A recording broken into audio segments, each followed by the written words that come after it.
Жакында эле Карыз деген кино чыгыптыр. Ошол боюнча пикириңиз жана динибизде карыздын орду кандай? Уктум, ага чейин деле маалыматым бар эле, чыкканга чейин деле. Ошол жазган режиссерлор, сценарийлерди түзүп келген балдар мага башынан аягына чейин айтып берген. Действительно жашоодон алынган экен. Бирок машалла мындай коомчулукка, ошо элибизге бир пайда болсун деп аябай бир тарбия алуу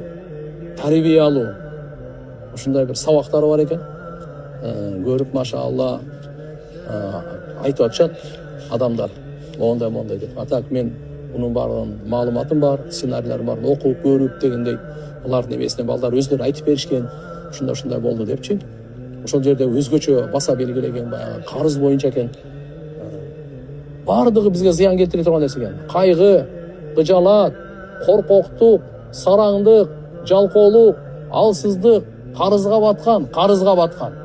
Пайгамбарыбыз дуа кылып үйрөтүп атат бизге. Алладан эмнени сурашыбыз керек? Ошо кимдин мойнунда кандай карыздар болсо тууганда тез бергенге аракет кылыңыз. Себеп өлүм айтпай келет, капысынан келет. Акыретке таштап койбойлу.